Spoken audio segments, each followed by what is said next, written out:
Ali Rezan's Deserted Station tells the story of a young photographer and his pregnant wife's pilgrimage to gain the blessing for their unborn child.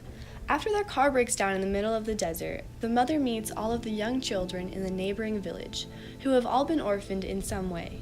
The film paints a tedious story of the challenges and rewards of entering motherhood. It also presents the idea of Iranian women and the culture they reside in. Layla Hatami, who plays the wife who has already experienced 2 miscarriages, develops a starkly cold but intense relationship with several children and travels with them across the area they call home.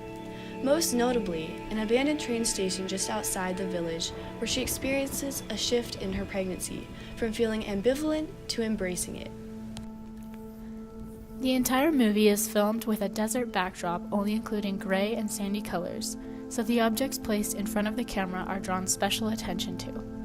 First, the red car that is placed in the center of the shot epitomizes the contrast between the rural town and the modern and urban life of the couple.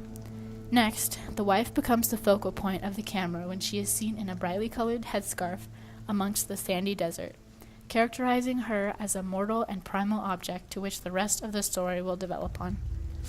The story up to this point gives off a strangely surreal, dreamlike portrayal of another world. It is very strange that she suddenly finds herself among what is essentially a village run by children. The children seem almost ghost-like as she discovers the routine life of each member in a small town where no one can escape. Since the Iranian Revolution of 1979, Iranian cinema grew to be more secluded in its storytelling. They featured youths as the alter egos of adult characters who were forbidden by the regime's censors to appear on screen. In The Deserted Station, the children represent the new generation of Iran, the new ideas, the new personification of their people. They ask questions of their elders, but at the same time wordlessly follow the traditions of old. Throughout the film, the children leave saying they must tend to the animals, usually right after a bold statement is presented. For example, the children bully Setaran for being terrified of the passing trains. The wife scolds the children, saying it is okay to be afraid. Every so often, one of the children disappears from the classroom to do chores or some kind of task that shows their responsibility to the community. During the school lessons, children will leave to milk the goats or tend to the field, or etc. The wife's response to this is shown when the wife and the children go to visit the child that ran away. The one in charge of the animals abandons all of his work to stay with the group and not be left alone to his duties. This response subtly presents the idea of unity and inclusion, whereas the other portion displays solitude and purpose.